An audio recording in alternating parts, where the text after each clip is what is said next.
5 sur 7 matin, bienvenue si vous venez à l'instant de nous rejoindre. Connaissez-vous le dispositif Azoli? Eh bien, si vous n'en avez jamais entendu parler, nous allons vous en parler aujourd'hui. Et si vous en êtes un bénéficiaire, sachez que vous faites partie sans doute de ces personnes-là qui aujourd'hui ont un emploi ou qui sont en passe d'avoir un emploi alors qu'ils n'ont pas forcément un très grand niveau d'instruction. C'est un projet pensé par le gouvernement pour permettre à tout le monde de pouvoir s'insérer dans la société. Alessandra Diotan, bonjour. Bonjour Amon Amega. Comment allez-vous? Super bien, merci. Un plaisir, comme toujours, de vous recevoir sur 5 sur 7 matin. Un plaisir partagé. Et donc, notre chronique, la page économique aujourd'hui va tourner autour du prodige, prévu pour durer 5 ans. Le prodige, entendez, projet d'inclusion des jeunes, connu à travers son célèbre mécanisme baptisé Azoli, fait son bonhomme de chemin. On comptabilise déjà 4 ans de mise en œuvre, 4 ans d'intenses activités sur le terrain. Où en est-on par rapport aux objectifs?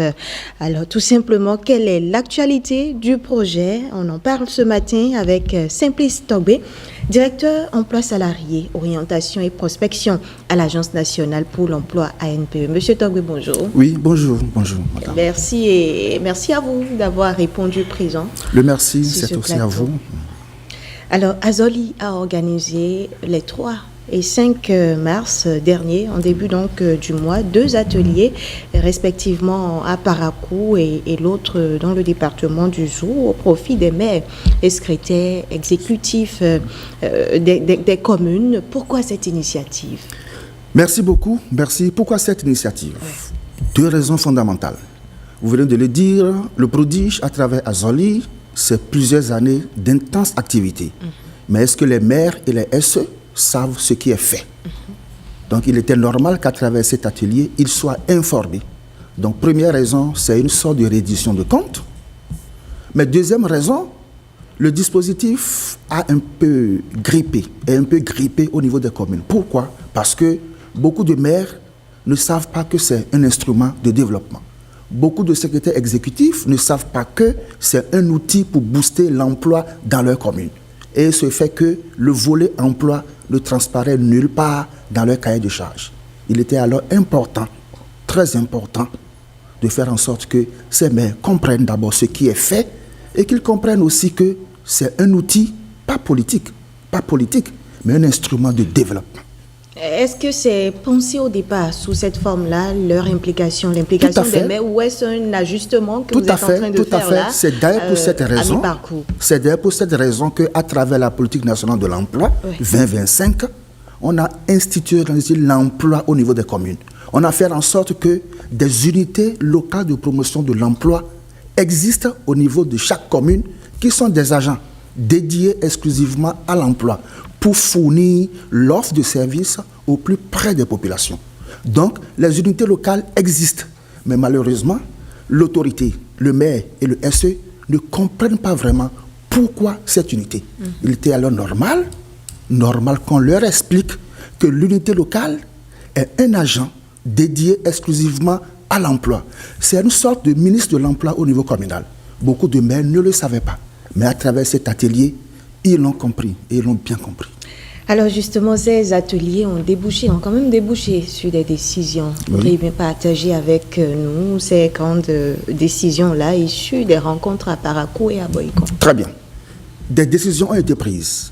D'abord, l'atelier, comme je l'ai dit, ça a permis une fois pour toutes aux maires et surtout aux secrétaires exécutifs de comprendre maintenant la réalité.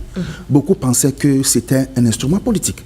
Mais aujourd'hui, ils ont compris que, ils sont passés à côté de quelque chose. On leur a projeté les statistiques des bénéficiaires commune par commune.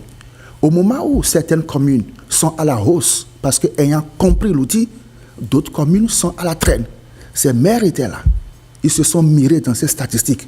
Ils ont pris la décision de faire en sorte que, à partir de ce jour, vraiment qu'eux aussi, ils émergent.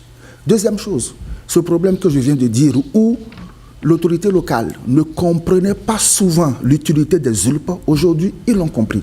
Statistiques à l'appui. Ils ont pris l'engagement de faciliter alors le travail de l'unité locale pour faire en sorte que ces communes aussi ne soient plus à la traîne en matière d'emploi. Ils ont compris qu'en réalité, politique d'accord, mais d'abord le travail l'emploi et le développement. Alors, parlons de statistiques. Monsieur Togwe, nous sommes bien aussi curieux par ici de savoir quelles sont ces communes-là qui ont mobilisé le plus de jeunes, quelles sont ces communes qui, au Bénin, sont encore à la traîne. Je vais vous surprendre. Oui. Je vais vous surprendre. Dites-moi. Vous savez, la plus grande commune au Bénin, parce que vraiment une commune qui concentre toutes les activités économiques, c'est Cotonou. Mais Cotonou est à la traîne. Aussi bien sur l'emploi salarié que sur l'auto-emploi. Parce que le prodige à travers Azoli, c'est deux volets.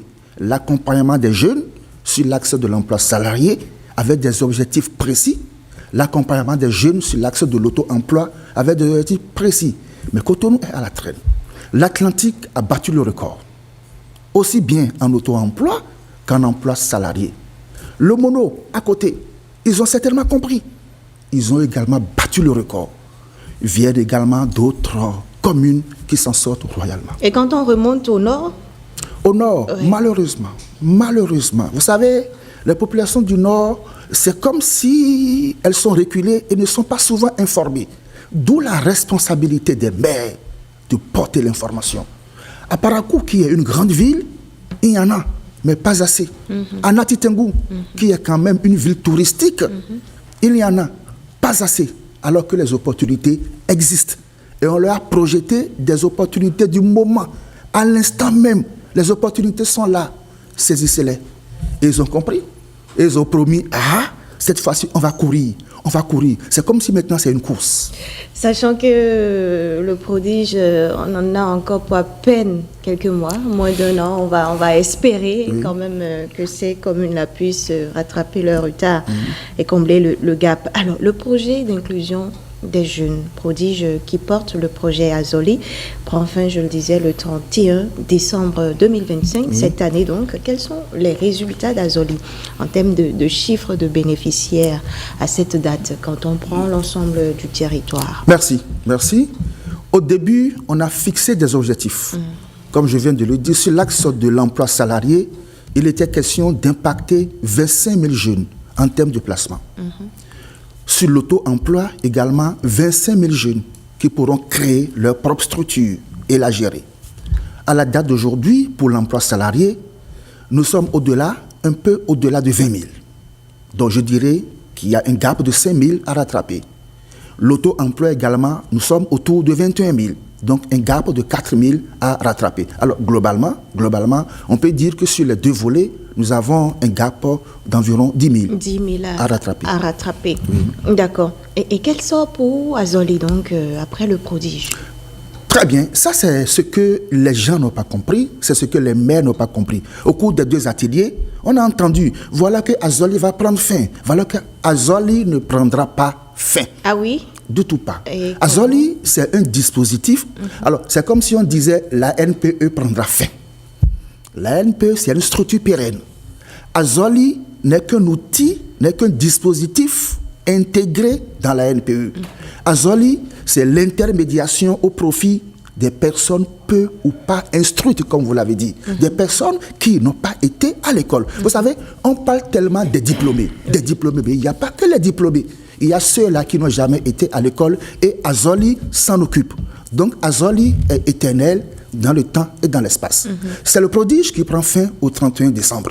Prodige est venu soutenir Azoli, renforcer Azoli à travers des outils d'accompagnement. Les conseillers à l'emploi, les ULP sont capacités grâce au prodige, sous financement de la Banque mondiale et de l'État béninois. Donc, pour conclure, Azoli ne finit pas. Azoli est un dispositif qui est là au profit des personnes peu ou pas instruites, surtout au profit des personnes qui n'ont même aucune qualification, qui n'ont jamais été à l'école. L'ANP est désormais outillée pour les accompagner. Mais le prodige, qui est l'instrument de financement, lui, prend fin au 31 décembre. Azoli ne disparaît donc pas. Je pense que ce sont là des propos qui vont quand même apaiser, rassurer, c'est ça. Alors, Simplice Togbe, parlons de ces structures, de ces entreprises qui absorbent les jeunes après leur formation. Il y a la GDIZ, Aglo-Djibé, il est dit que la GDZ est le plus gros consommateur de jeunes mis en stage par Azoli. Est-ce que vous confirmez cela? Oui, je confirme. Et pourquoi je confirme? Il suffit de comprendre même l'esprit de Azoli sur son volet emploi salarié. Azoli, sur son volet emploi salarié, c'est de mettre les jeunes en entreprise pour qu'ils soient capacités. Je ne parlerai pas de formation. Pour qu'ils soient capacités. Capacitation pour s'insérer dans la structure ou dans d'autres structures après. Je ne vous arrête pas. Oui. Quelle différence entre capacitation et formation? Vous savez, lorsque nous disons que Azoli forme les jeunes, beaucoup de structures de formation se pointent pour dire on va vous former les jeunes. La question n'est pas de nous former les jeunes et de les libérer. Les former et les consommer. C'est la différence. Donc en entreprise, ils sont capacités. Ils sont outillés sur des actes métiers. Et au bout du rouleau, l'entreprise qui les a capacités en avait besoin. Donc, ils les gardent. Mais on ne garde pas tout le monde. Les plus sérieux, ceux qui ont fait montre de savoir-faire comportementaux. Parce qu'aujourd'hui, il faut savoir se comporter en entreprise. Il n'y a pas que le savoir. Il n'y a pas que le savoir-faire. Il y a également les savoir-faire comportementaux. Donc, à la GDZ, c'est des structures qui se sont installées avec des équipements de pointe qui, au départ, n'avaient pas la main-d'œuvre. Ces jeunes qui n'avaient rien appris, qui ne connaissaient entre griffes presque rien, sont mis à la disposition de ces structures. Allez les voir travailler sur les machines, être formés, entre griffes, être capacités sur ces machines, être capacités sur leur process de production. À la GDZ, c'est cela. Parce qu'il n'y avait pas une formation au départ pour travailler là-bas. Donc c'est pour ça qu'aujourd'hui, nous disons, sans risque de se tromper, que c'est le plus gros consommateur. Mais il n'y a pas que la GDZ. Voilà. Il y a également d'autres structures dans le nord, dans le centre, au sud. C'est parce que nous sommes sur un plateau où on n'a pas le droit de faire la pub. Sinon, je peux vous citer ces structures qui en ont également consommé. Et, tenez-vous bien, Azoli alloue une allocation de 50 000. C'est ça. C'est juste une allocation. Mais au bout du rouleau, c'est des jeunes, quand ils sont recrutés, sont au triple. Et cette allocation, c'est pour la période de la formation. Il convient du stage, voilà. Oui, du stage. Tout en même temps, vous êtes en stage, vous êtes rémunéré. Tout et à puis, fait. À la fin, si l'entreprise vous emploie, vous changez de statut. Vous changez de statut. Oui. C'est bien ça. Et donc, Azoli ne forme pas forcément pour la GDZ seule. Vous l'avez nuancé en fin de propos. On va marquer une pause et faire un tour sur le terrain pour suivre cet élément réalisé par Jean-Claude James de l'antenne régionale SRTB de la Takura d'Onga. Il porte sur de jeunes conducteurs d'engins agricoles formés dans le cadre du prodige.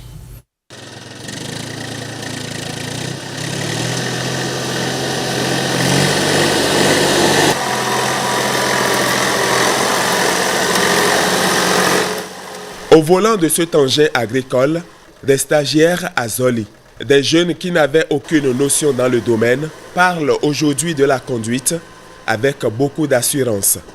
J'ai pu quand même conduire correctement un engin agricole comme le tracteur par exemple, à atteler des équipements comme le gyrobroyeur qui permet déjà de faucher les herbes.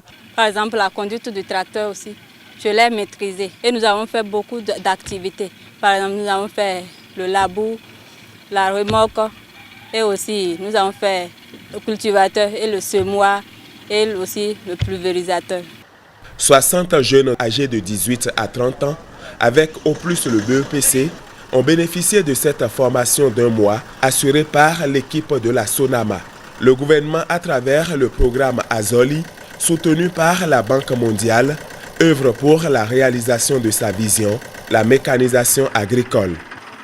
Nous avons montré quel est l'enjeu de la mécanisation agricole. En réalité, au Bénin actuellement, après ça, l'hygiène, sécurité et environnement. Nous avons montré qu'est-ce qu'un tracteur, quels sont les équipements qui accompagnent l'unité motrice, le tracteur, et comment maintenant faire l'attelage de ces différents équipements au tracteur pour pouvoir faire l'opération efficacement et efficientement. S'il s'agit de manier les équipements agricoles dont dispose la Sonama, ils sont capables de bien les manier, ça je peux vous rassurer. Il faut dire que l'agriculture aujourd'hui, si on enlève ça du Bénin, je ne pense pas qu'il reste beaucoup de choses. Voilà pourquoi j'ai dit, c'est une opportunité et je me lance. Ça va diminuer la pauvreté, le vol, parce que moi, sincèrement, je n'avais pas de boulot, mais grâce à la Sonama et à Zoli et autres, vraiment, je suis fier, j'ai trouvé de boulot et je vais me donner corps et âme pour réussir. Cette opportunité va au-delà de la lutte contre le chômage et le sous-emploi pour certains stagiaires, notamment les femmes. Je vois plusieurs personnes, nos grands frères, nos cousins conduisent le tracteur. Mais je me dis souvent pourquoi une femme n'est pas parmi. Donc c'est pour cela que je me suis dit, bon, je vais venir au moins m'engager pour cette formation. Je tiens à remercier Azoli d'avoir fait sortir les jeunes gens du chômage. Et j'invite massivement la gente féminine de venir pour qu'on puisse montrer aux hommes qu'ils ne sont pas les seuls à conduire un engin agricole. Après cette session d'1 mois, ils seront envoyés dans différentes structures pendant 5 mois pour perfectionner les notions reçues. Merci infiniment, merci. Merci. Je tiens à remercier infiniment le gouvernement de son Excellence président Patrice Talon et avec tous ses partenaires.